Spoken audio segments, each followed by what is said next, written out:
Bonjour et bienvenue à tous dans cette nouvelle vidéo d'enseignement de physiologie animale. Le premier chapitre de ces cours est consacré à une comparaison entre les deux grands systèmes de communication de l'organisme, le système nerveux et le système endocrinien. Nous avons comparé dans la précédente vidéo la genèse du message nerveux et celle du message hormonal. Dans cette vidéo, qui constitue la troisième partie du premier chapitre, je vais vous parler de la nature et de la propagation des messages nerveux et hormonaux. Nous verrons dans un premier temps que le message nerveux est constitué par une succession de signaux élémentaires appelés les potentiels d'action dont on peut voir les différentes phases sur cette figure. Je vous expliquerai les caractéristiques du potentiel d'action, puis le déterminisme ionique de ces différentes phases, et nous verrons enfin comment un tel signal peut être transmis le long des axones. Dans un second temps, je vous présenterai la nature chimique, le transport sanguin et le catabolisme des hormones. La propagation est très différente dans les deux modes de communication. La communication nerveuse utilise un câblage prédéfini, que sont les axones ou fibres nerveuses. Elle est donc extrêmement précise. Dans la communication hormonale, les hormones libérées dans la circulation sanguine vont pouvoir atteindre la quasi-totalité des tissus de l'organisme. Une fois émis, le message nerveux ou le message hormonal doit atteindre sa cible, c'est-à-dire l'effecteur qui peut être éloigné du site qui a émis le message. Le message nerveux ou hormonal doit donc être propagé et il doit conserver pendant le trajet ses caractéristiques, c'est-à-dire son codage. Et donc nous allons voir comment est véhiculé ce message nerveux et hormonal du lieu d'émission jusqu'à sa cible. Nous allons voir dans un premier temps la nature et la propagation du message nerveux, et un des points importants de cette vidéo est la présentation du potentiel d'action, qui est le signal élémentaire du message nerveux. Alors on va tout d'abord, pour comprendre ce signal, examiner les différentes phases du potentiel d'action. Le protocole d'enregistrement pour permettre d'enregistrer un potentiel d'action est présenté ici. On va travailler sur une fibre nerveuse isolée, c'est-à-dire sur un axone isolé, un très bon modèle étant notamment l'axone géant de Kalmar, qui a contribué à notre connaissance précise du potentiel d'action. Donc on va isoler une fibre nerveuse qui est placée dans un milieu physiologique de survie, et on va associer à cette fibre nerveuse un double dispositif. Tout d'abord un dispositif de stimulation qui est constitué par un stimulateur électrique connecté à deux microélectrodes de stimulation qui sont les microélectrodes S1 et S2. Donc on envoie une excitation électrique à la fibre nerveuse. Et on va enregistrer la réponse électrique de cette fibre nerveuse par l'implantation de deux microélectrodes de réception, E1 et E2, qui sont connectés à un système d'enregistrement de la réponse électrique qui est un oscilloscope. Notons que ici on a une microélectrode de réception E2 qui est située en surface de l'axone, alors que E1 est la microélectrode de réception qui est enfoncée à l'intérieur de l'axone. Et voilà l'enregistrement qu'on obtient quand on stimule l'axone. On obtient ce type de profil. Alors ici, c'est ce qu'on appelle l'artefact de stimulation, c'est-à-dire c'est le moment où on a envoyé une stimulation électrique, et puis vous avez ce signal qui apparaît. Les anglo-saxons appellent ce potentiel d'action le spike.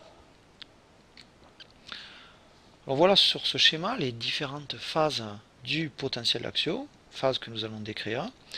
Alors vous avez ici cette flèche qui marque le moment de la stimulation électrique de l'axone, et vous avez un petit artefact qui apparaît, qu'on appelle l'artefact de stimulation, qui est un petit parasite qui apparaît dans l'enregistrement au moment où on envoie une impulsion électrique sur l'axone.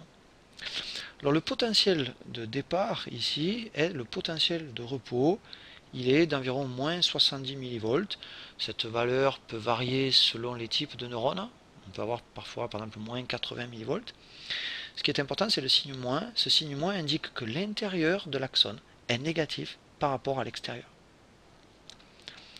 Alors après cette stimulation, on a un temps de latence où le potentiel de membrane n'est pas modifié, on reste au potentiel de repos de moins 70 millivolts.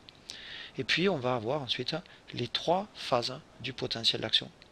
La première phase est appelée aussi la phase ascendante du potentiel d'action, est une phase de dépolarisation pendant laquelle le potentiel de la membrane de l'axone va passer très rapidement de sa valeur de moins 70 millivolts à une valeur d'environ plus 30 millivolts.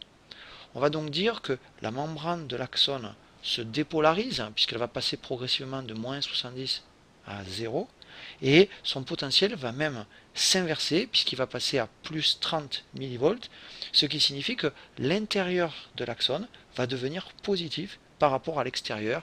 Ici, on a donc inversé en quelque sorte la polarité de la membrane. L'amplitude de cette phase ascendante du potentiel d'action est donc d'environ 100 millivolts.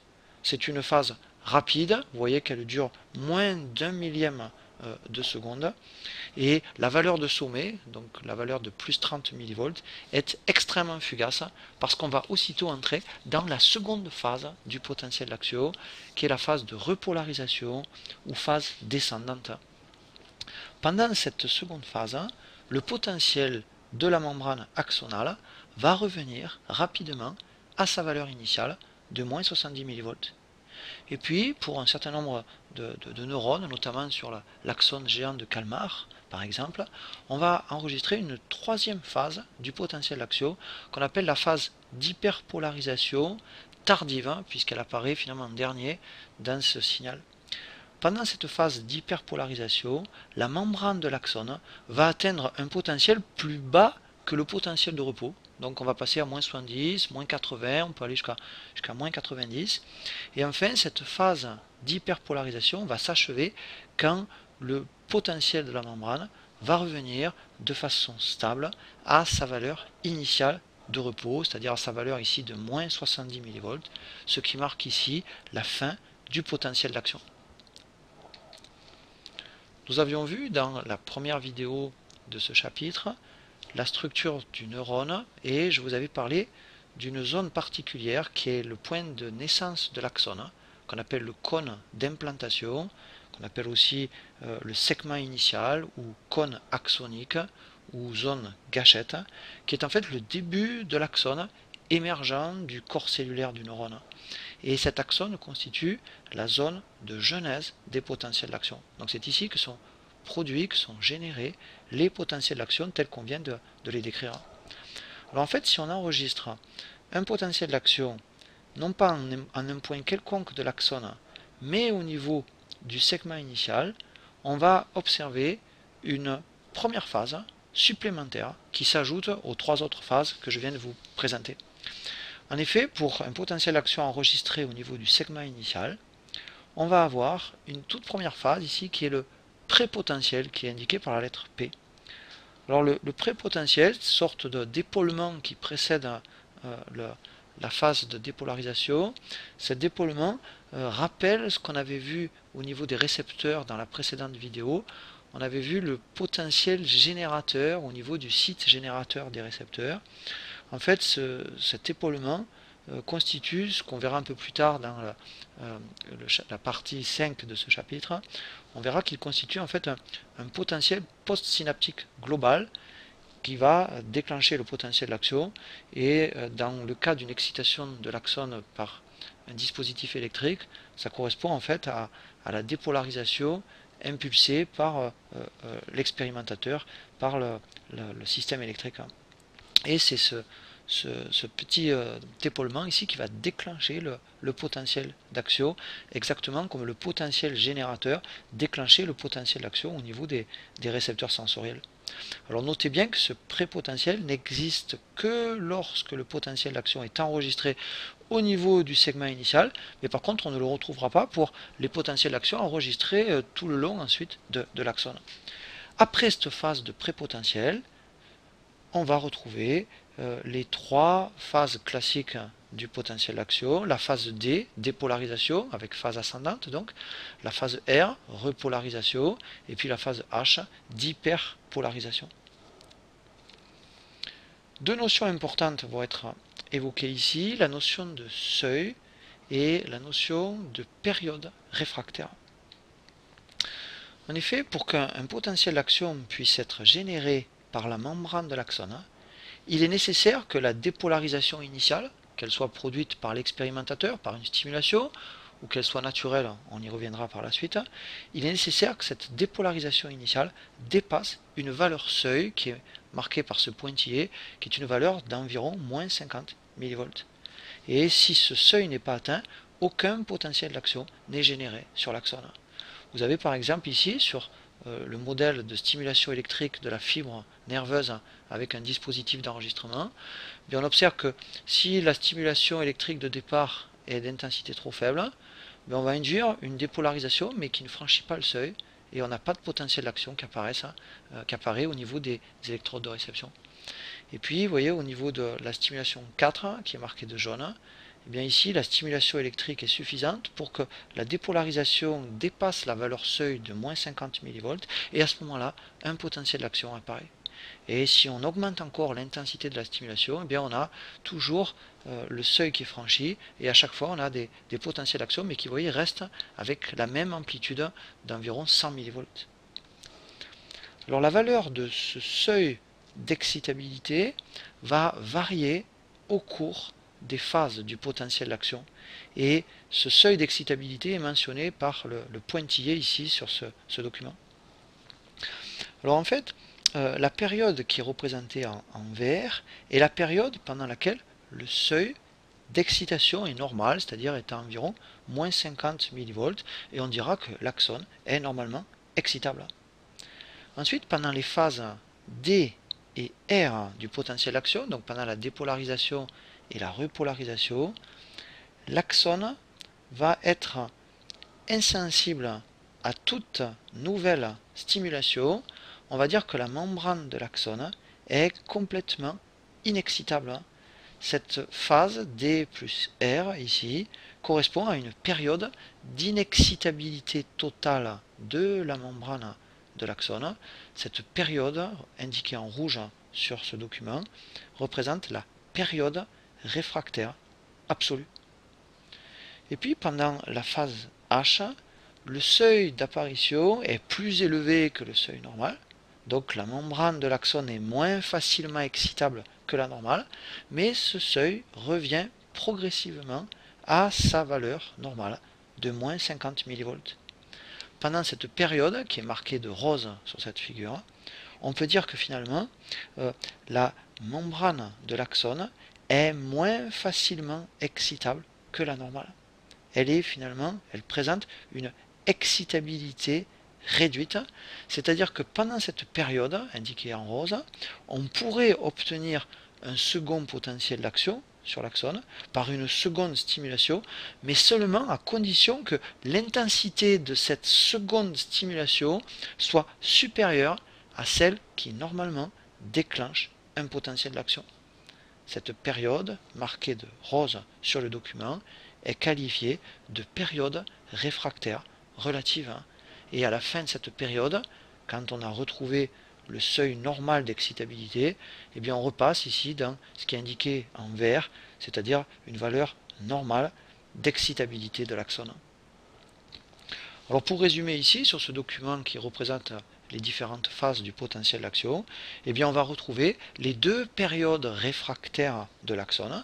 Tout d'abord en jaune ici, la période réfractaire absolue pendant laquelle la membrane de l'axone est absolument réfractaire à une seconde stimulation, elle est totalement inexcitable, puis la période réfractaire relative pendant laquelle l'excitabilité de l'axone est finalement moindre, où l'axone est finalement relativement inexcitable, où son excitabilité est inférieure à la normale. En raison de l'existence de ces périodes réfractaires, il n'y aura en fait jamais de fusion des potentiels d'action. Ici, on a par exemple stimulé de façon faible, avec une intensité de courant faible, l'axone, et on va enregistrer quelques potentiels d'action. Chaque trait vertical rouge représente un potentiel d'action. Et puis quand l'intensité de la stimulation augmente, on voit qu'on a un nombre croissant de potentiels d'action. Donc on voit que le nombre de potentiels d'action varie en fonction de l'intensité de la stimulation, mais on ne pourra jamais fusionner les potentiels d'action, c'est-à-dire que la fréquence des potentiels d'action va rester limitée, et pour la plupart des neurones, la fréquence des potentiels d'action est d'environ 100 potentiels d'action par seconde. Le maximum, c'est 2 à 300 potentiels d'action par seconde. Donc l'existence d'une période réfractaire, finalement, explique qu'il y aura toujours un intervalle de temps qui va séparer ces signaux élémentaires que sont les potentiels d'action. Et nous verrons un peu plus tard dans cette vidéo que l'existence d'une période réfractaire a aussi une conséquence sur la propagation même des potentiels d'action. Dans ce paragraphe, nous allons présenter les caractéristiques générales du potentiel d'action, qui est le signal élémentaire du message nerveux.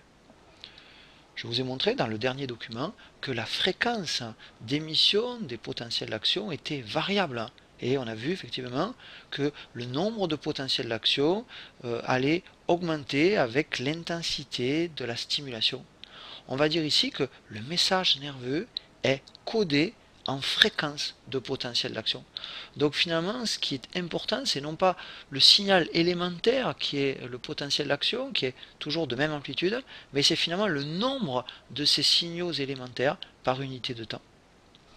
Notons également que, contrairement au potentiel gradué que sont le potentiel de récepteur que nous avons vu dans la précédente vidéo, mais aussi les potentiels post-synaptiques que nous verrons dans la 5e partie de ce chapitre, le potentiel d'action est quant à lui un signal non graduable, c'est-à-dire que son amplitude est toujours la même sur un neurone donné, et l'amplitude d'un potentiel d'action ne dépend pas de l'intensité de stimulation de départ.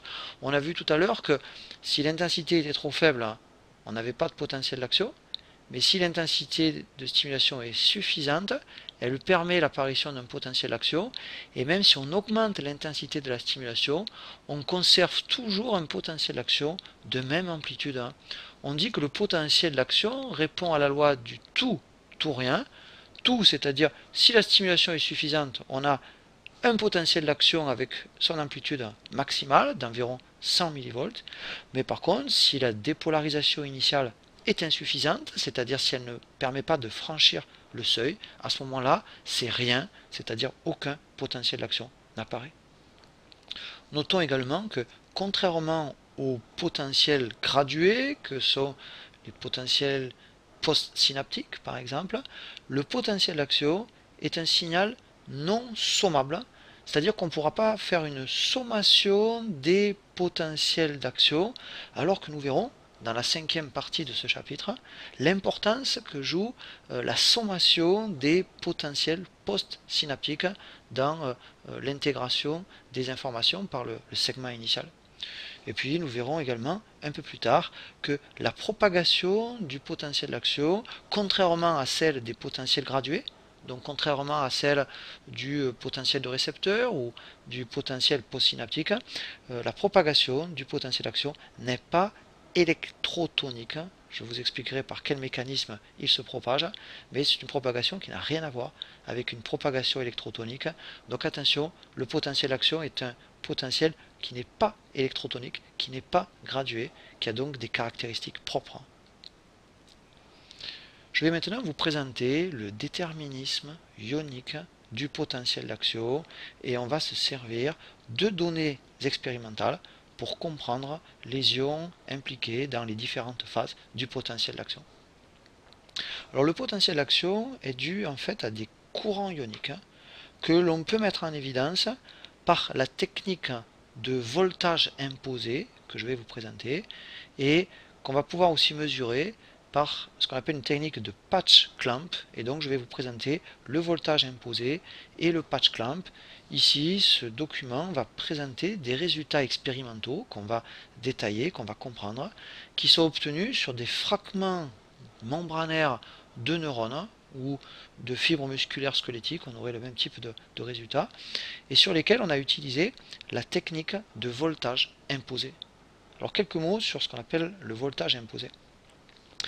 Eh bien on va dépolariser la membrane du neurone jusqu'à annuler son potentiel de membrane. On va donc provoquer ce qu'on appelle un saut de potentiel, par exemple ici de 70 mV, pour passer de moins 70 à 0. Et quand le potentiel d'action est à 0, eh bien finalement on peut dire que la membrane n'est plus polarisée, il n'y a plus de potentiel.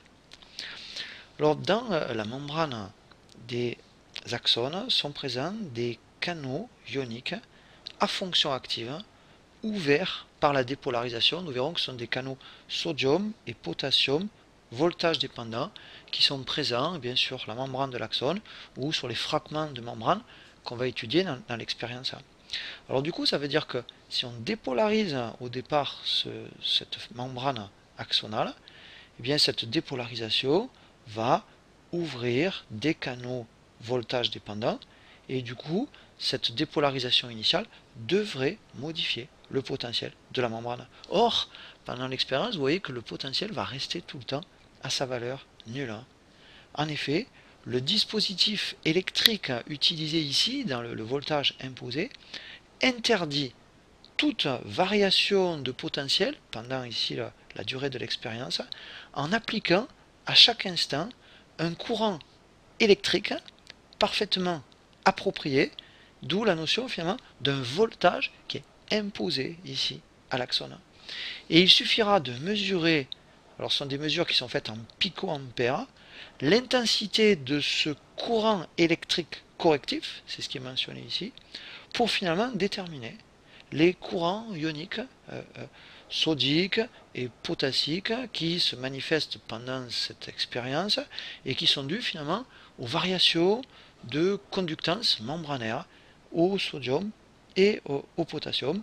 C'est-à-dire qu'il suffira d'enregistrer finalement le courant électrique finalement correctif, et on va l'enregistrer ici, on l'a dit en picoampères, pour finalement déterminer les variations des courants ioniques qui sont dus à l'ouverture des canaux sodium et potassium voltage dépendant. Alors si on mesure un courant entrant, celui-ci sera représenté vers le bas, et si on mesure un courant sortant, celui-ci sera représenté vers le haut. Et c'est ce type de technique qu'on va appliquer dans l'expérience que je viens de vous présenter, que je vais vous présenter. Donc attention ici, la partie du haut, ce sont des potentiels, c'est exprimé en volts, en millivolts, c'est une énergie, et pendant toute l'expérience, le voltage est maintenu à 0. Et dans la partie basse, on mesure le courant correctif qui est nécessaire pour empêcher toute variation du potentiel, pour le maintenir à 0. Et ce courant est mesuré en picoampères, c'est donc une intensité de courant qui est mesurée. Donc ne confondez pas ici une tension et ici un courant, une intensité de courant. Alors les propriétés de ces canaux voltage dépendants présents sur la membrane de l'axone peuvent être étudiées par la technique du patch clamp. Patch signifie morceau et clamp signifie fixant. En fait, dans la technique du patch clamp, un fragment de membrane va être fixé sur une pipette et on a par exemple ici un petit bout de membrane qui va se trouver fixé sur la pipette. Ici, notez que la partie intracellulaire de la membrane est tournée vers l'extérieur ici et le côté extracellulaire de la membrane est tourné vers l'intérieur de la micropipette. Dans le document que nous allons détailler ensemble, les mesures en patch clamp ici sont faites à partir d'une conformation dite outside out, donc outside extérieur, out donc extérieur extérieur. Et bien en fait ça signifie que la face extracellulaire de la membrane est ici tournée du côté opposé au contenu de la pipette. On va pouvoir ainsi faire varier la composition du milieu extérieur. Et puis par cette technique de patch clamp, on va pouvoir enregistrer le courant passant à travers finalement un très petit nombre de canaux ioniques, jusqu'à un seul canal ionique ou deux canaux par exemple ici dans l'expérience proposée. Notons bien que les concentrations de sodium et de potassium de part et d'autre de ce fragment de membrane correspondent en fait aux concentrations physiologiques de ces ions. Ainsi, les ions sodium sont essentiellement du côté extracellulaire, vous voyez, 140 contre 14, et les ions potassium sont essentiellement du côté intracellulaire, vous voyez, 140 mmol par litre contre 2,5 ici. Alors dans cette expérience, on va donc utiliser le patch et la technique du voltage imposé pour mesurer les courants ici qui se manifestent. Et dans cette expérience, on va également utiliser deux composés toxiques spécifiques qui vont permettre de bloquer sélectivement les canaux sodium, voltage dépendant, et les canaux potassium. Le premier de ces composés toxiques est la tétrodotoxine, ou TTX, dont je vous ai déjà parlé dans la précédente vidéo. Cette toxine est produite par certaines bactéries du genre Vibrio et Pseudomonas, et cette toxine est présente dans certains tissus de poissons de la famille des tétrodontidés, appelés les fugus, comme par exemple le poisson globe tigré. Ces poissons, qu'on trouve notamment en Chine et au Japon, contiennent dans leur foie, dans leur peau, dans leur gonade, la toxine TTX, qu'on appelle aussi le poison du fugu. La TTX est une puissante neurotoxine qui va bloquer sélectivement les canaux sodium voltage dépendants. Le second composé toxique est un cation de synthèse appelé le tétraéthylammonium. Il est constitué de 4 groupes éthyles attachés à un atome central d'azote. Dans une solution, cet ion tétraéthylammonium doit exister en association avec un anion, par exemple du chlore. L'ion TEA est un produit neurotoxique très dangereux qui, après injection, peut conduire à la mort par asphyxie et paralysie. Le TEA est en fait un bloquant des canaux potassium, et notamment dans notre expérience, il permettra de bloquer les canaux potassium voltage dépendant. Première des 3 parties de l'expérience que nous allons interpréter ici. Ici, on est en présence de TEA, c'est-à-dire qu'on a bloqué les canaux potassium voltage dépendant.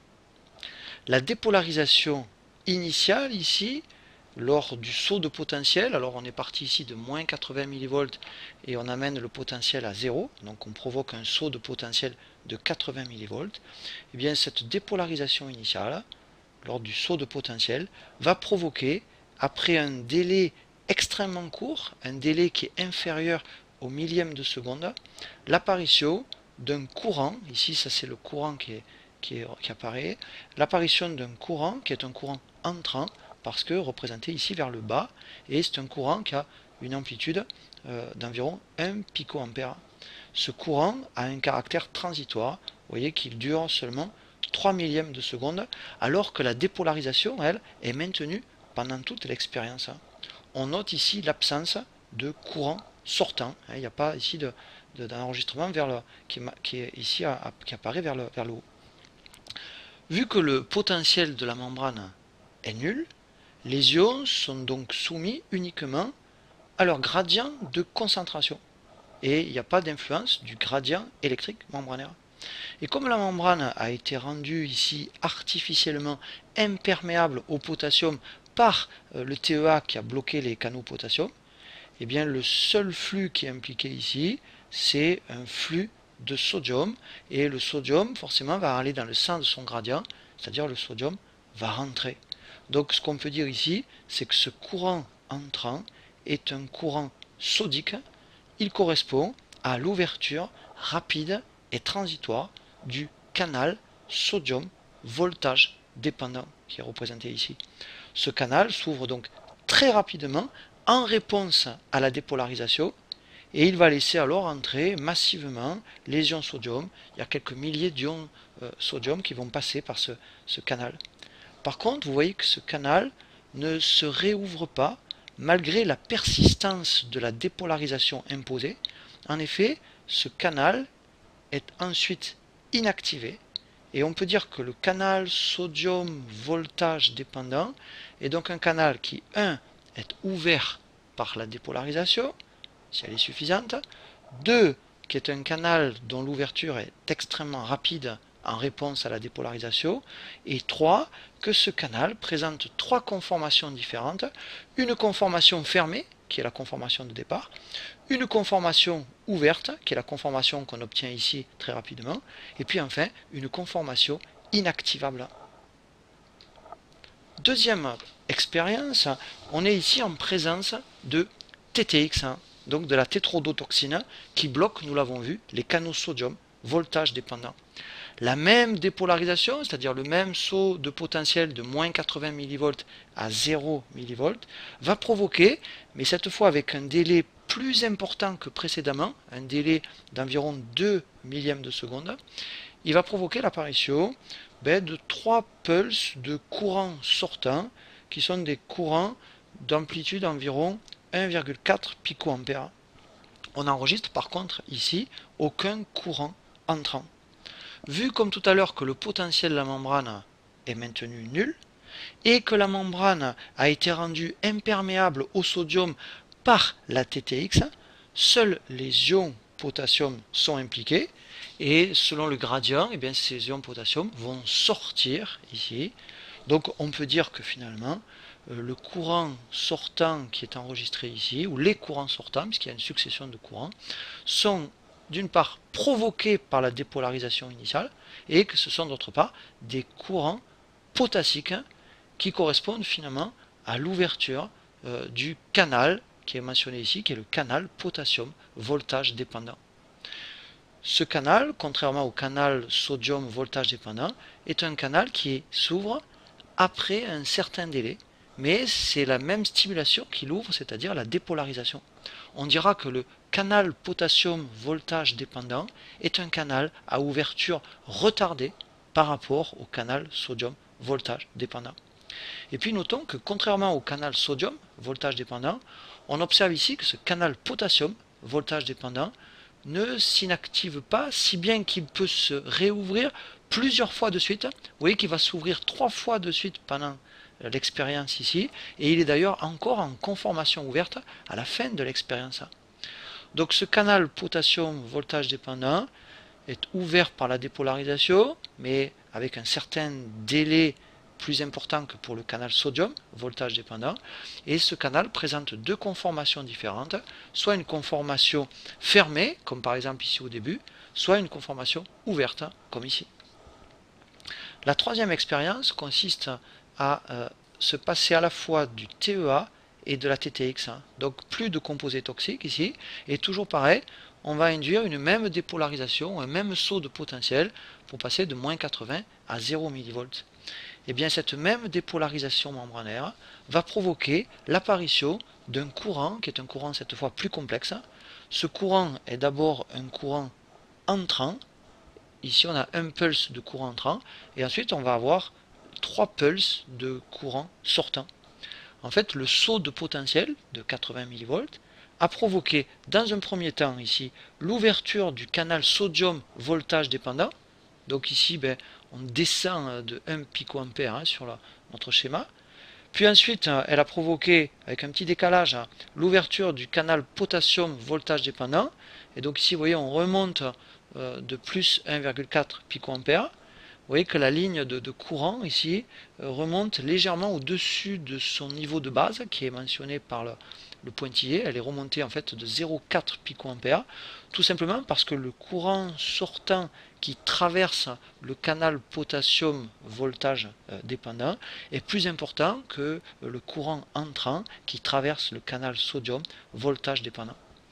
Puis le canal sodium voltage dépendant va devenir inactivable, il ne laisse donc plus entrer de sodium, et donc on va remonter ici de 1 picoampère, on va passer ici à plus 1,4 picoampère.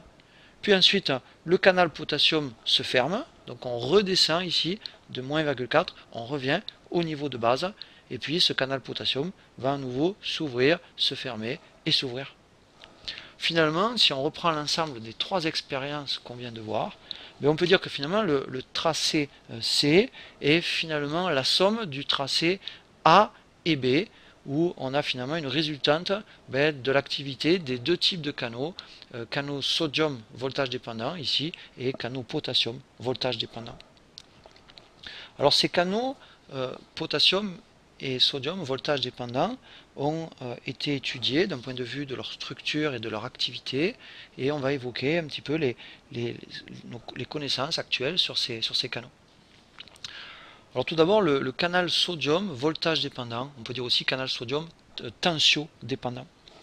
Le canal sodium voltage dépendant est formé d'une seule sous-unité protéique qui comprend 4 domaines, 1, 2, 3 et 4, et chacun de ces 4 domaines est constitué par 6 segments transmembranaires, c'est-à-dire par 6 hélices alpha hydrophobes. Ce canal est donc constitué par 24 domaines transmembranaires. Au niveau de chacun des 4 domaines, la paroi du pore du canal sodium est constituée par une région P, c'est-à-dire en fait un feuillet bêta qui est entouré par le 5e et 6e segment transmembranaire, qui sont les segments mentionnés, colorés ici en mauve. Les régions P ici des 4 domaines vont participer à la formation du pore sodique.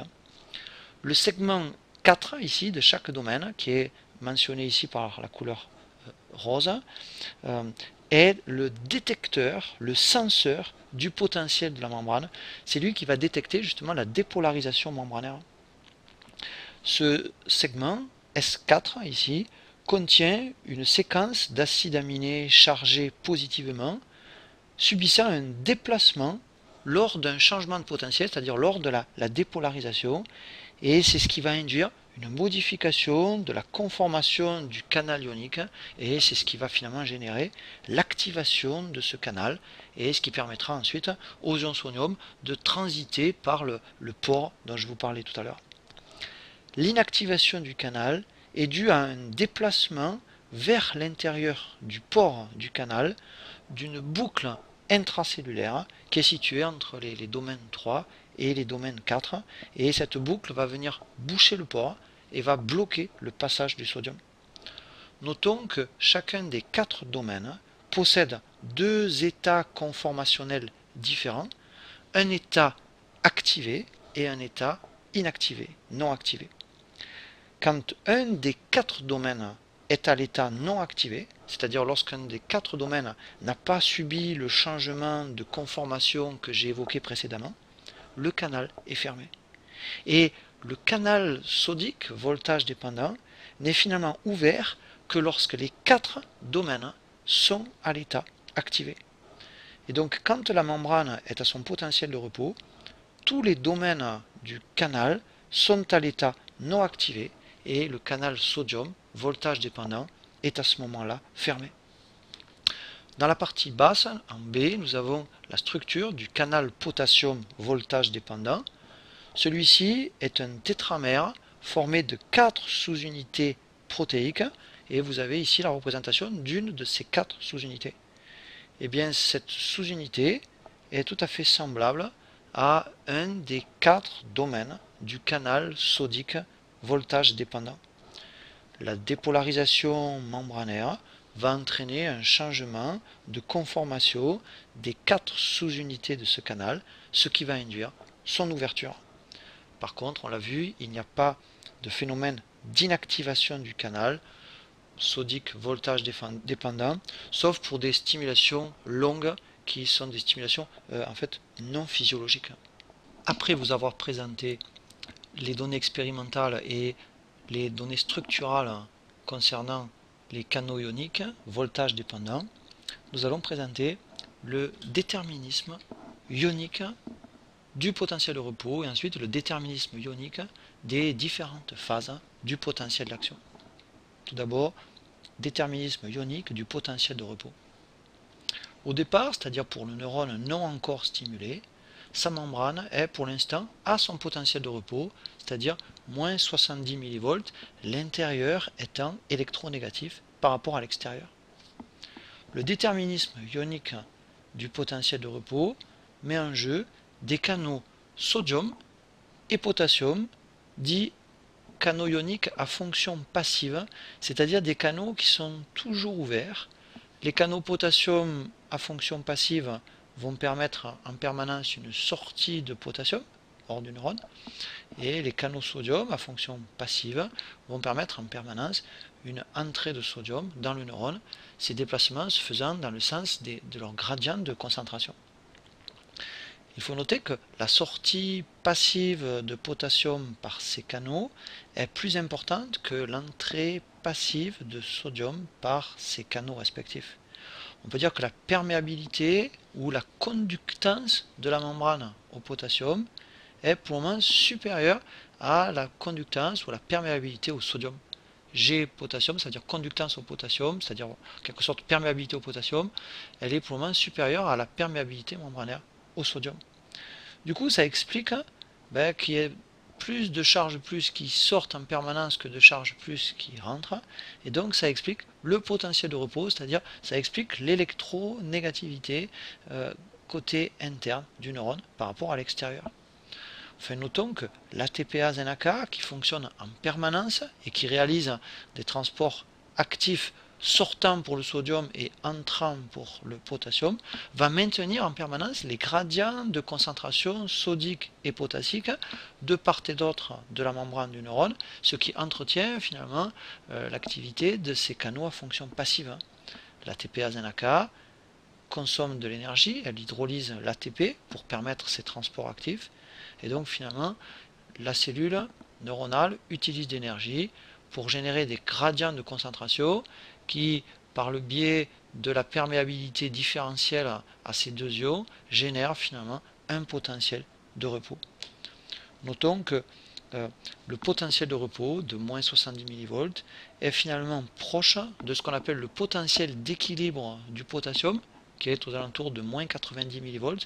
Le potentiel d'équilibre du potassium, c'est un potentiel qu'on peut calculer, c'est le potentiel qu'aurait la membrane si ce potentiel était seulement dû au flux passif de potassium dans les conditions normales du gradient de potassium. Alors, ce que je viens de vous expliquer est résumé ici. Voilà, c'est un schéma sur lequel on va prendre un peu de temps. À l'état de repos, tous les canaux sodium et potassium à fonction active, c'est-à-dire les canaux voltage dépendants qu'on a vu tout à l'heure, sont pour le moment en conformation fermée. Et donc les seuls qui fonctionnent, qui ne sont pas représentés ici, ce sont les canaux à fonction passive, qui sont donc toujours ouverts. Je vais maintenant vous présenter dans la partie 2 ici du potentiel d'action la phase ascendante ou phase de dépolarisation. Quand le neurone est soumis à une dépolarisation suffisante, qui a été initiée ici par exemple au point 1, il va générer un potentiel d'action par activation des canaux ioniques voltage dépendants.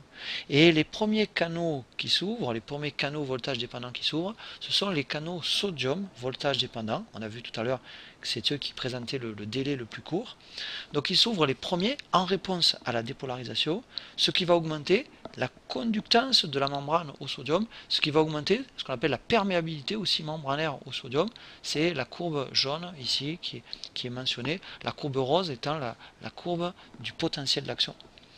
Donc on a une entrée massive de sodium dans l'axone par ces canaux, ce qui va dépolariser encore plus la portion de membrane axonale, et l'intérieur devient finalement moins négatif qu'au départ. Alors quand la dépolarisation de la membrane va atteindre un niveau critique qu'on appelle le seuil d'excitation, qu'on a vu tout à l'heure, qui est aux alentours de moins 50, moins 55 mV, le processus d'ouverture de nouveaux canaux sodium voltage dépendant va s'amplifier et la dépolarisation va se poursuivre d'elle-même pendant toute cette phase ascendante du potentiel d'action. On a en fait ici ce qu'on appelle un cycle de rétroaction positive. En effet, lorsque la membrane atteint un certain niveau de dépolarisation, des canaux sodium voltage dépendant s'ouvrent, ce qui augmente la perméabilité au sodium, ce qui augmente donc le courant entrant de sodium, et le courant entrant de sodium est dépolarisant, puisqu'il entraîne une entrée de charge plus dans le neurone. Et donc à ce moment-là, la dépolarisation est intensifiée et elle conduit à son tour à accroître le nombre de canaux sodium voltage dépendant qui s'ouvrent, et ainsi de suite. Cette rétroaction positive va amplifier, va accélérer le processus.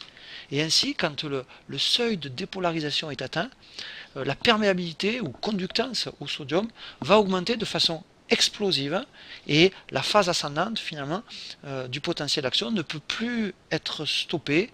Rappelez-vous que le potentiel d'action obéit à la loi du tout ou rien. Bien là on est dans la phase du tout, c'est-à-dire on a d'emblée l'amplitude maximale du potentiel d'action. Donc cette entrée massive de sodium dans l'axone va dépolariser puis inverser le potentiel, et par ce processus de rétroaction positive, eh bien, la membrane va très rapidement approcher la valeur du potentiel d'équilibre des ions sodium, qui est aux alentours de plus 50 millivolts.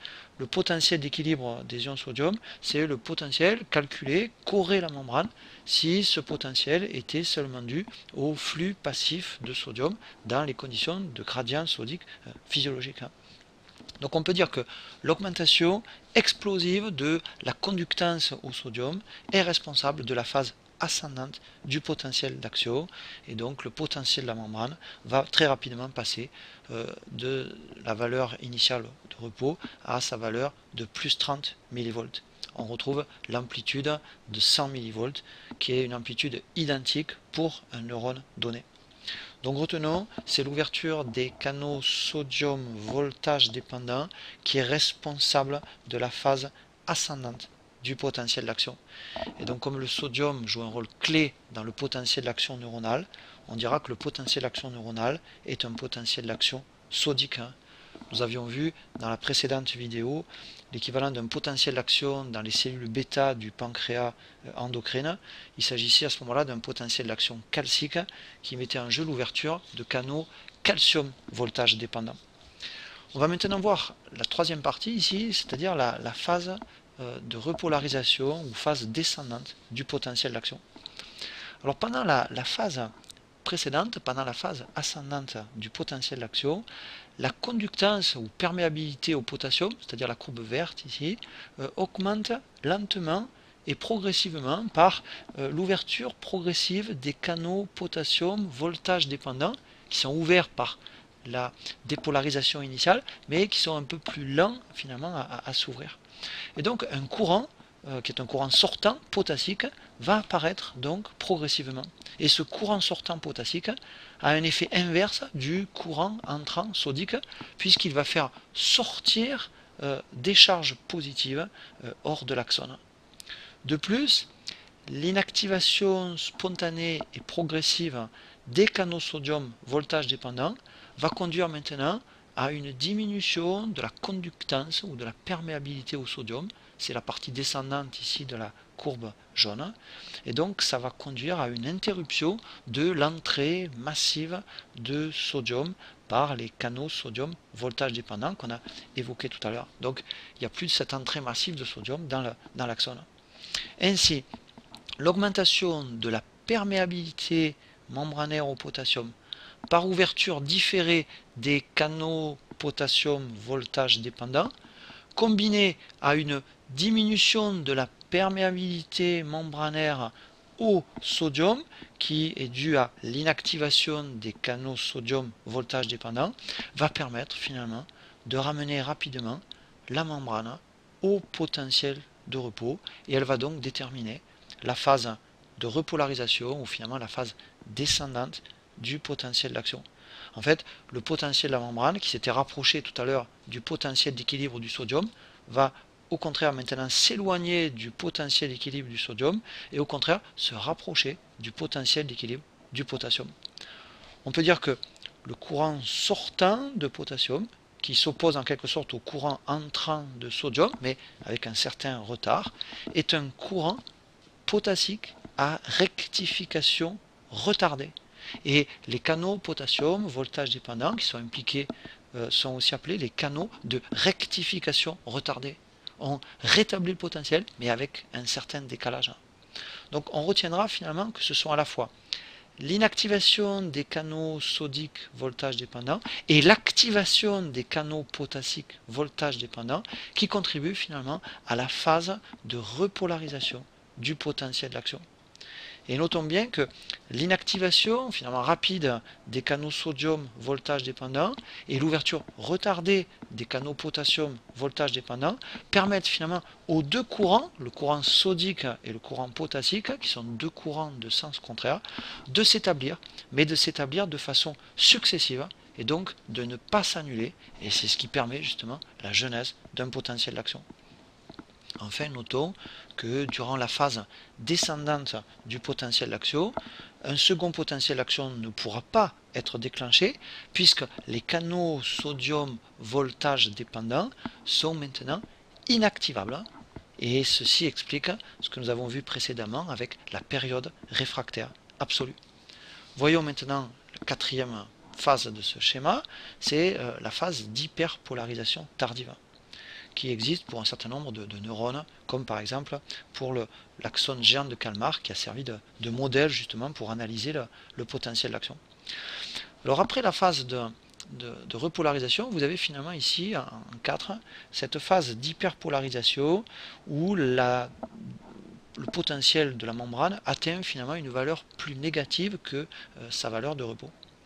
Alors cette phase d'hyperpolarisation s'explique par le fait que les canaux potassium voltage dépendants sont non seulement un peu plus longs à s'ouvrir en réponse à la dépolarisation initiale, mais qui sont aussi assez lents à se refermer.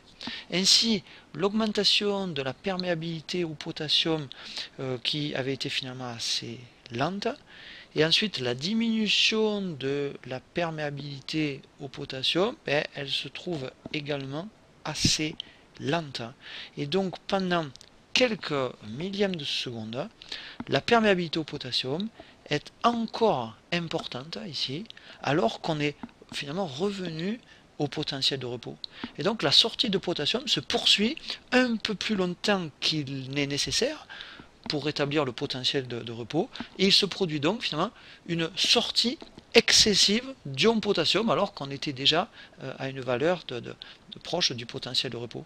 Et donc il y a une sortie excessive de charge plus, ce qui hyperpolarise transitoirement la membrane de l'axone. Et puis finalement le potentiel de la membrane va finir par revenir de façon stable au potentiel de repos de départ.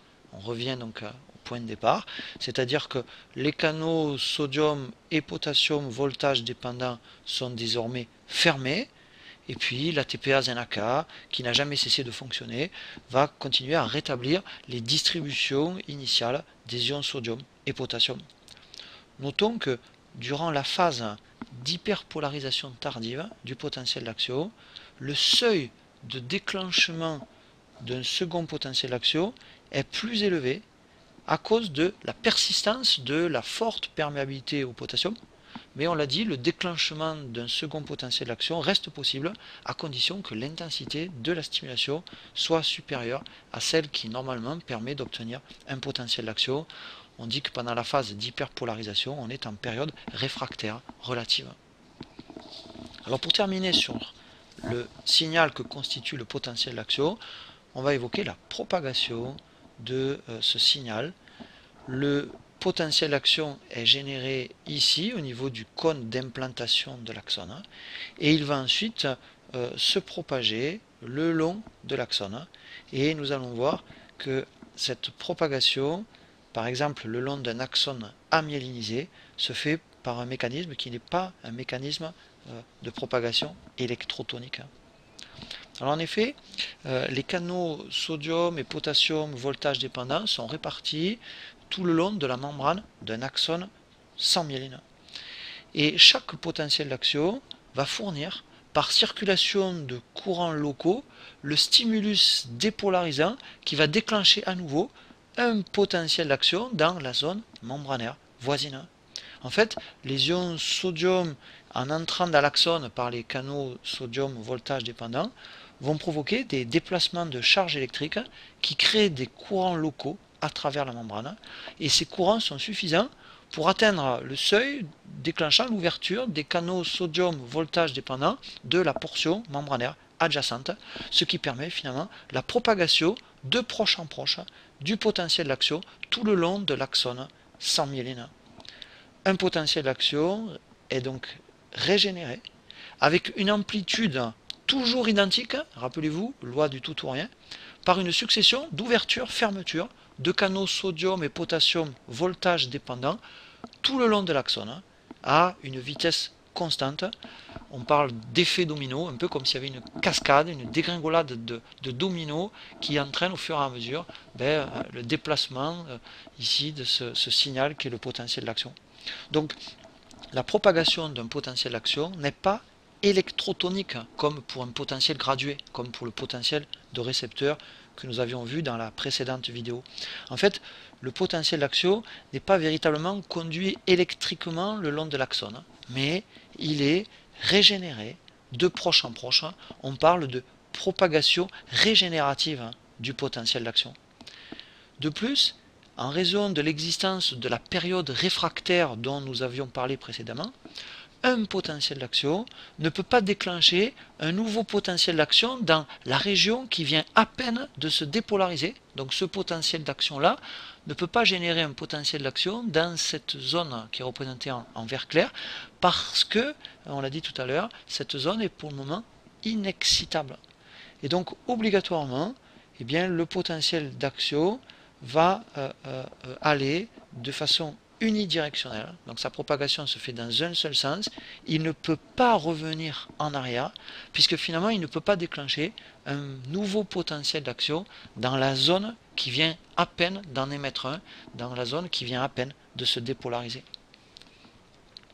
Voyons maintenant dans les facteurs qui augmentent la vitesse de propagation l'influence de deux paramètres, qui sont le paramètre diamètre de l'axone et le paramètre présence d'une gaine de myéline.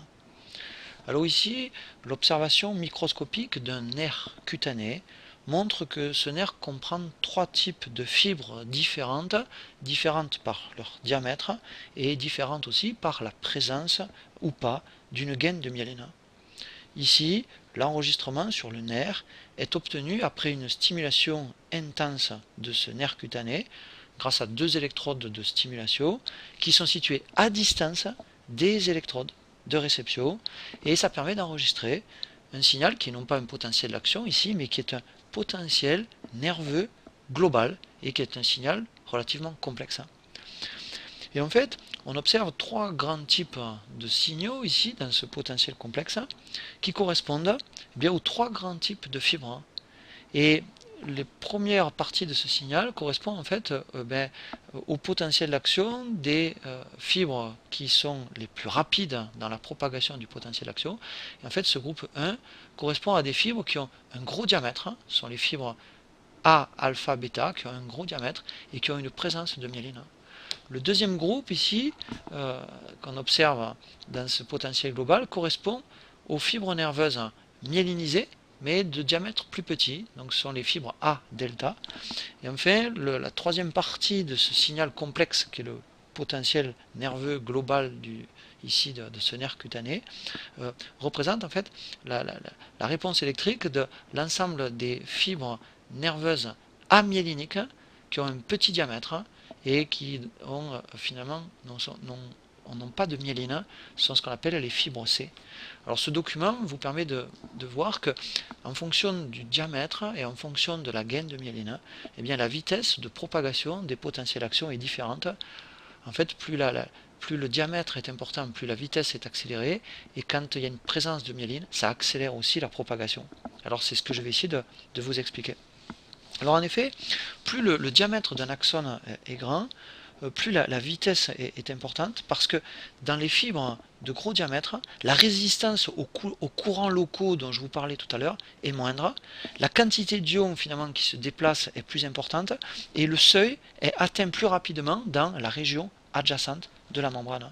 Et finalement, plus le diamètre de l'axone est important, plus la distance entre deux sites de régénération du potentiel d'action sur une fibre amyélinisée sera faible, ce qui va augmenter la vitesse de propagation.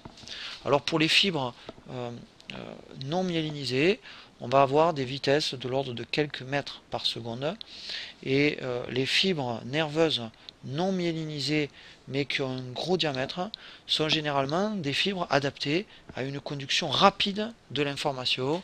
Et par exemple l'axone géant du calmar, qui a servi de modèle, je vous en parlais tout à l'heure, est un axone qui intervient dans les réactions rapides de fuite du calmar. Quelle est maintenant l'influence de la gaine de myéline sur la vitesse de propagation? Et bien en fait, à diamètre égal, un axone myélinisé va conduire les potentiels d'action beaucoup plus vite qu'un axone amyélinisé. En effet, dans un axone myélinisé, la gaine de myéline joue le rôle d'un manchon isolant, si bien que la dépolarisation ne peut avoir lieu qu'au niveau des nœuds de Ranvier, qui sont les zones périodiques sans myéline présentes entre les zones myélinisées. Au niveau des nœuds de Ranvier, on a notamment une grande densité de canaux sodium et potassium, voltage dépendant. Par contre, les portions de la membrane axonale qui sont situées entre les nœuds, c'est-à-dire qui sont situées dans les portions myélinisées, sont dépourvues de canaux sodium voltage dépendant. Ainsi, la dépolarisation locale ne va pas pouvoir se dissiper à travers les régions voisines qui sont isolées par la gaine de myéline, et donc la dépolarisation initiale va finalement déclencher l'apparition d'un autre potentiel d'action seulement au niveau du nœud de Ranvier suivant, à condition que les nœuds de Ranvier ne soient pas trop éloignés. Et la distance maximale observée entre deux nœuds de Ranvier chez les mammifères est d'environ 1 mm, et il suffit de bloquer expérimentalement un nœud de Ranvier à l'aide d'un milieu isolant, par exemple par un composant lipidique, pour à ce moment-là arrêter la propagation d'un potentiel d'action le long de la fibre myélinisée, ce qui prouve que la distance d'1 mm entre deux nœuds de Ranvier correspond finalement à un maximum. Ce type de propagation, où finalement le potentiel d'action se régénère seulement d'un nœud de Ranvier à l'autre, est appelé une conduction saltatoire, un peu comme si le potentiel d'action sautait finalement en quelque sorte d'un nœud à l'autre. En fait, il se propage, il s'auto-régénère dans les zones justement où il n'y a pas de myéline. Et cette conduction saltatoire va accélérer considérablement la propagation des potentiels d'action. Donc dans les gros axones, par exemple myélinisés, eh bien la vitesse de propagation du potentiel d'action peut atteindre 120 mètres secondes. Alors cette vitesse accélérée va assurer la délivrance rapide du message nerveux le long du neurone vers sa cellule cible. C'est surtout vrai quand les axones sont de longueur conséquente. Certains axones de motoneurones peuvent mesurer 1 mètre. Et puis la présence d'une gaine de myéline présente aussi un avantage énergétique.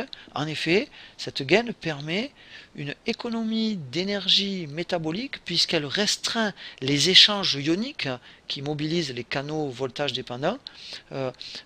Elle restreint ces échanges finalement au seul nœud de Ranvier, et du coup l'ATPase NAK qui doit rétablir en permanence les gradients a finalement moins de travail, et donc ça représente aussi une économie d'énergie. Un mot pour vous montrer l'importance de cette gaine de myéline. Bien, il existe une maladie auto-immune qui est la sclérose en plaques, qui est une maladie de démyélinisation, où la gaine de myéline va être détruite, et du coup vont apparaître des problèmes importants, notamment des troubles de la sensibilité, des troubles du toucher, des troubles de la vision, et ce qui montre évidemment l'importance de cette gaine de myéline pour les axones qui en sont pourvus. Après vous avoir présenté la nature et la propagation du message nerveux, nous allons voir la nature et le transport du message hormonal, et je vous parlerai aussi dans ce paragraphe des mesures de dosage des concentrations sanguines d'hormones, et on dira un mot sur le catabolisme, c'est-à-dire la dégradation des hormones. Premier point, la nature chimique des hormones. Les hormones sont des composés qui présentent une grande variété chimique, et on peut les ranger en 4 grands groupes. Vous avez d'une part les hormones peptidiques ou protéiques qui sont des produits d'expression de gènes. Les nombres qui apparaissent ici sont les nombres d'acides aminés de ces structures. Donc par exemple le glucagon, c'est un polypeptide de 29 acides aminés. On a évoqué que le glucagon avait un rôle hyperglycémiant. La calcitonine avec ses 32 acides aminés est une hormone qui intervient dans la régulation de la calcémie, c'est une hormone hypocalcémiante. L'insuline, une protéine de 51 acides aminés qui intervient dans la régulation de la glycémie, on l'a vu, c'est une hormone qui est hypoglycémiante. La parathormone, protéine de 84 acides aminés, qui a un rôle hypercalcémiant. On aurait pu aussi mettre dans cette catégorie les glycoprotéines, comme par exemple la TSH et les deux hormones gonadotropes, FSH et LH, qu'on aura l'occasion d'évoquer un peu plus tard. Deuxième catégorie, les hormones stéroïdes, ce sont des dérivés du cholestérol. On peut citer par exemple les androgènes, comme la testostérone, les estrogènes, comme l'estradiol, la progestérone, le cortisol, dont je vais vous parler tout à l'heure, qui est une hormone stéroïde produite par les corticosurrénales et qui intervient dans le métabolisme du glucose, qui fait partie de ce qu'on appelle les glucocorticoïdes. L'aldostérone, qui est aussi une hormone stéroïdienne produite par les corticosurrénales, qui a un rôle dans l'équilibre hydrominéral, fait partie de ce qu'on appelle les minéralocorticoïdes. Le calcitriol, qui est également un stéroïde dérivé de la vitamine D et qui a un rôle hypercalcémiant. Troisième groupe d'hormones, les hormones de type monoamine, qui sont des hormones dérivant en fait d'acides aminés. Par exemple, l'adrénaline, c'est une catécholamine, elle est dérivée de la tyrosine, qui est un acide aminé. Et puis l'adrénaline étant une hormone impliquée notamment dans les situations d'urgence, l'hormone d'adaptation au stress rapide, une hormone qui active le cœur, qui permet une dilatation des bronches, qui a un effet sur les vaisseaux également. Et puis le quatrième groupe, ce sont des molécules iodées produites par protéolyse d'une grosse protéine qu'on appelle la thyroglobuline. Ces molécules iodées qui sont formées en fait à partir d'une tyrosine iodée sur la thyroglobuline est constituée par les hormones thyroïdiennes. Donc vous voyez, nature chimique variée pour ces messagers. Le deuxième point, le transport des hormones. Eh bien, les hormones sont produites par les cellules endocrines. Par exemple, ici, voilà une hormone de nature protéique qui est libérée par exocytose par la cellule endocrine. Puis l'hormone qui est sécrétée par la cellule endocrine va diffuser tout d'abord dans le liquide interstitiel dans lequel baignent les cellules, puis elles vont passer ensuite dans les capillaires sanguins et elles vont gagner la circulation générale qui va les transporter jusqu'à leurs cellules cibles. Donc le transport finalement c'est un transport passif qui met en jeu la circulation sanguine et la pompe cardiaque qui met en mouvement le sang. Alors contrairement à la communication nerveuse, la voie de propagation ici n'est pas prédéfinie, il n'y a pas un câblage prédéfini qu'est l'axone, puisque la circulation sanguine peut finalement conduire ces hormones dans n'importe quel tissu de notre corps, dans pratiquement n'importe quelle cellule cible. Alors les hormones peptidiques ou protéiques et l'adrénaline également, qui est une catécholamine, sont des hormones hydrophiles, c'est-à-dire hydrosolubles, et au contraire lipophobes, et donc elles sont en fait généralement transportées, dissoutes dans le plasma, c'est-à-dire elles sont sous forme libre.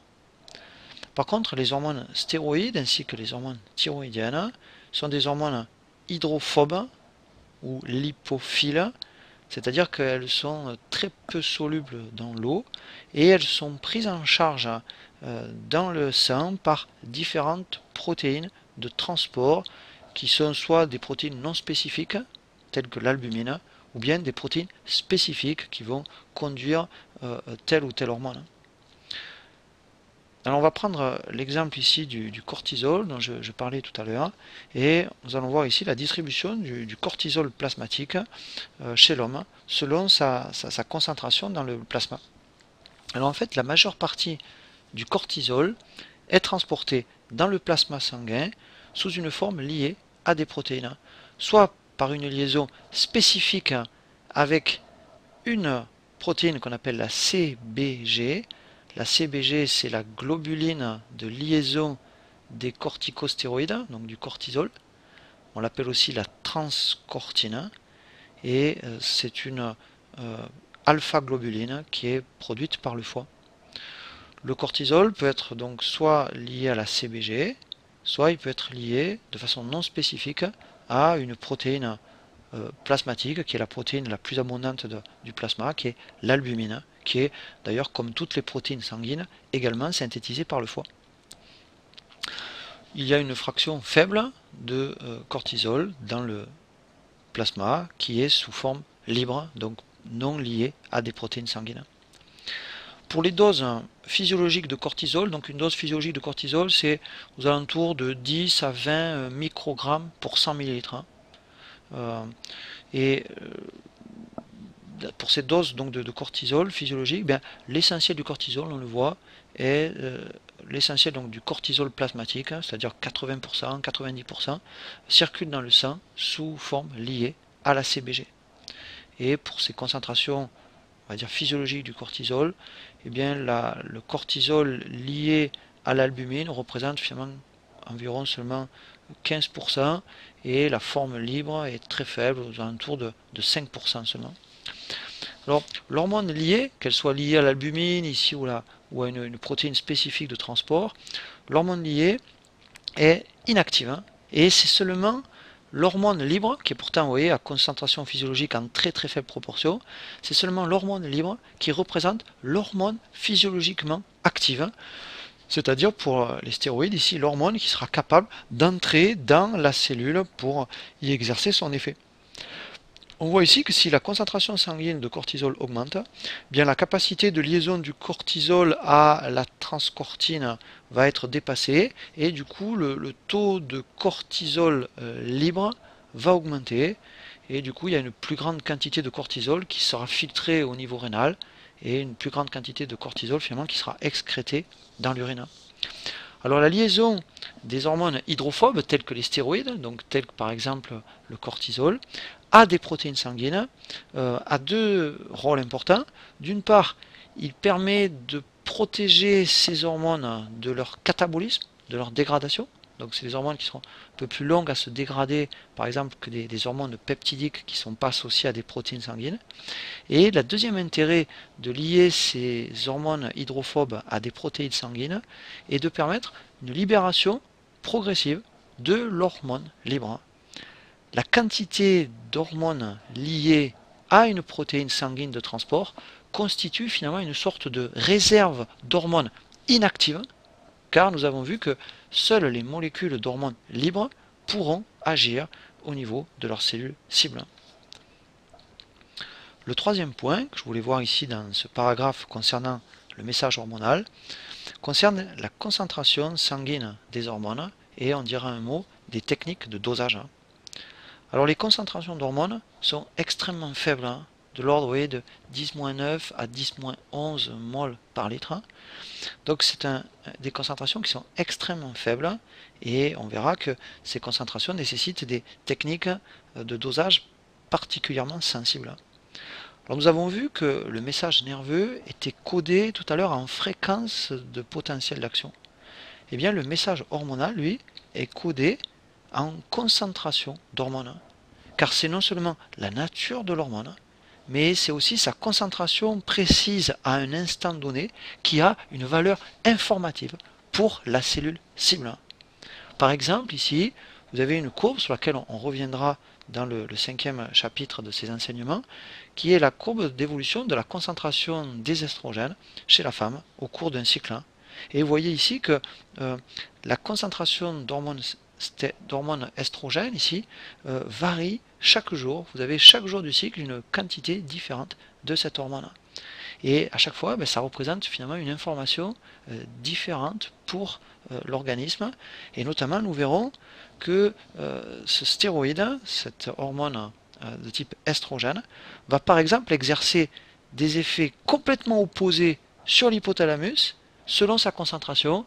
On verra que par exemple, quand elle a une concentration très forte, elle va avoir un effet activateur sur, on verra certains neurones de l'hypothalamus, alors que au contraire, quand les doses sont plus faibles, elle va plutôt avoir un effet inhibiteur sur ces mêmes neurones de l'hypothalamus. Donc la concentration de l'hormone est importante, sa nature chimique bien sûr, mais aussi sa concentration. Alors, comme les taux sanguins d'hormones sont extrêmement faibles, eh bien, il faut, pour pouvoir les doser, utiliser des techniques très sensibles, telles que le dosage radio-immunologique. Et je vais vous présenter ici le principe de ce type de dosage d'hormones. Alors au départ, on va marquer l'hormone par un atome radioactif. Par exemple, on va utiliser l'iode 125 pour marquer les hormones peptidiques ou protéiques. Et l'hormone marquée, elle sera marquée ici H avec une étoile. Et puis on va utiliser ici aussi un anticorps spécifique de cette hormone. Donc on va obtenir par notamment injection de cette hormone dans le sang des anticorps qui sont dirigés contre cette hormone, qui donc peuvent lier spécifiquement cette hormone. La technique du dosage radio-immunologique repose en fait sur la liaison de l'hormone marquée, donc H étoile, à cet anticorps spécifique et sur l'inhibition compétitive de cette liaison par la même hormone non marquée qui est indiquée H ici sans étoile. Donc dans les différents échantillons sur lesquels on va travailler, les concentrations d'anticorps et les concentrations de l'hormone marquée vont rester constantes, et ce qu'on va faire varier, ce sont les concentrations de l'hormone non marquée. Par exemple ici, sur ce schéma théorique, on a indiqué au départ ici la concentration d'hormones marquées par 8 ronds blancs, et ces concentrations, donc ces 8 ronds blancs, sont mis en présence ici de l'anticorps spécifique. Et ici, la moitié de l'hormone marquée se lie à l'anticorps. Donc on a représenté 4 ronds blancs qui se sont fixés à l'anticorps. Et l'autre moitié de l'hormone marquée est libre, donc elle n'est pas fixée à l'anticorps. Et ce sont les 4 autres ronds blancs. Ainsi, le rapport entre l'hormone marquée liée à l'anticorps et l'hormone marquée libre est ici égal à 1, 4 sur 4. Si on ajoute maintenant de l'hormone non marquée, donc indiquée par les billes noires, à une concentration donnée, par exemple ici, à la même concentration que celle de l'hormone libre, soit 8 ronds noirs ajoutés ici à ces 8 ronds blancs. Eh bien on aura toujours la même quantité d'hormones liées à l'anticorps. On n'a fait varier ni la concentration d'anticorps ni la concentration d'hormones marquées. Et donc on aura toujours 4 ronds fixés sur l'anticorps ici, sur ce schéma. Mais parmi ces 4 ronds, on en aura la moitié qui seront de l'hormone marquée, donc 2 ronds blancs, et l'autre moitié qui seront de l'hormone non marquée, c'est-à-dire les 2 ronds noirs. Et tout le reste ici est libre. Si bien que le rapport hormone marquée liée à l'anticorps sur hormone marquée libre est passé finalement à 2 sur 6, c'est-à-dire à 1 tiers. Et plus on va ajouter d'hormones libres, plus ce rapport ici qu'on va mesurer va diminuer. Alors on peut procéder finalement à cette inhibition compétitive sur des échantillons de concentration graduée et connue d'hormones non marquées, ce qui permet de tracer la courbe standard pour un dosage radio-immunologique de cette hormone. Et chaque point correspond à un échantillon contenant une dose connue d'hormones non marquées et sur lequel on a mesuré le rapport de concentration hormones liées à l'anticorps, donc hormones marquées liées à l'anticorps, sur hormones marquées libres. Et vous voyez bien ici, comme tout à l'heure, que plus la concentration d'hormones non marquées est augmentée dans les échantillons, plus ce rapport diminue. Et ensuite, une fois qu'on a cette courbe standard, eh bien, il suffit de mesurer ce rapport, hormones marquées liées sur hormones marquées libres, dans un échantillon biologique de concentration hormonale inconnue cette fois. Donc on va obtenir un point par exemple ici, voilà, on va obtenir cette valeur-là, et on va le reporter sur la courbe standard, et on va en déduire à ce moment-là la concentration en hormones de cet échantillon. Alors il existe une autre méthode immunologique de dosage des hormones qui est également très employée actuellement et qu'on appelle le test ELISA pour Enzyme Linked Immunosorbent Assay. Alors dans cette technique, l'hormone qu'on veut doser, en fait, va être fixée à un support solide par l'intermédiaire d'un premier anticorps qui est présent en excès. Ensuite, donc, on aura l'hormone qui va être reconnue par ce premier anticorps. Et puis, on va utiliser un second anticorps qui est dirigé en fait contre un autre déterminant antigénique de l'hormone que l'on veut doser. On dit que ce deuxième anticorps reconnaît un autre épitope de l'hormone et ce second anticorps va se lier finalement à la proportion de la quantité d'hormones présente. On a finalement une espèce de sandwich où l'hormone est prise entre deux couches d'anticorps. On dit parfois de cette méthode que c'est une méthode de dosage en sandwich. Et ce second anticorps qui se lie donc à l'hormone est couplé ensuite à une enzyme. Donc c'est un anticorps qui est en fait porteur d'une propriété enzymatique, et ce second anticorps est couplé à une enzyme dont on pourra mesurer ensuite l'activité par une réaction colorée. Et donc la mesure finalement de l'intensité de la réaction colorée permettra d'avoir une information sur la concentration de cette hormone. On va terminer ici avec le catabolisme des hormones. En effet, la concentration sanguine d'une hormone dépend non seulement de son taux de libération, mais aussi de son catabolisme. Catabolisme qui va d'une part empêcher son accumulation dans le sang au fur et à mesure de sa sécrétion par l'organe endocrine, mais ce catabolisme va aussi permettre les changements de sa concentration sanguine, changements qui sont indispensables pour que l'hormone puisse jouer son rôle régulateur au niveau de ses cellules cibles. Le taux de catabolisme d'une hormone peut être mesuré en injectant par voie intraveineuse cette hormone marquée par un atome radioactif, et on suivra ensuite la disparition au cours du temps de cette hormone marquée. Et on peut mesurer ainsi ce qu'on appelle la demi-vie des hormones, c'est-à-dire le temps nécessaire pour que la concentration de cette hormone soit diminuée de moitié. Et on observe en fait que les hormones ont des demi-vies variables, en rapport notamment avec leur nature chimique. Cette demi-vie peut varier de quelques minutes à plusieurs heures. Par exemple, la GH, qui est une hormone de croissance produite par l'adénohypophyse, a une demi-vie chez l'homme entre 20 et 30 minutes. La GH, c'est une hormone protéique. La LH, qui est une hormone glycoprotéique, qui est produite aussi par l'adénohypophyse, qui contrôle les gonades, a une demi-vie de 60 minutes. Et puis les hormones thyroïdiennes, qui sont des hormones liées à des protéines sanguines, qui sont des hormones hydrophobes, ont une durée de vie, une demi-vie plus longue, 24 heures pour la T3, la T3 c'est la triiodothyronine, et 6 à 7 jours pour la T4 et la thyroxine. T3 et T4 sont les deux hormones thyroïdiennes.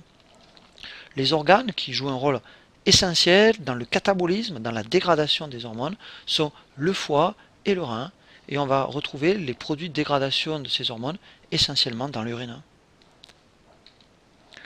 Nous avons vu dans cette vidéo que pour le système nerveux, le signal est le potentiel d'action, que c'est un signal stéréotypé, et nous avons vu que le message nerveux était constitué en fait par une fréquence de potentiel d'action, c'est-à-dire par un nombre précis de potentiels d'action émis par unité de temps. Et dans le message nerveux, dans le système nerveux, c'est finalement la fréquence de potentiel d'action qui a une valeur informative. Pour le système endocrinien, nous avons vu que le signal était l'hormone, dont la nature chimique est très variable. Et nous avons vu que le message hormonal est en fait la concentration de cette hormone, c'est-à-dire la quantité d'hormones présentes dans le sang à un temps donné. Et c'est la nature et la concentration de cette hormone qui a une valeur informative dans le système endocrinien.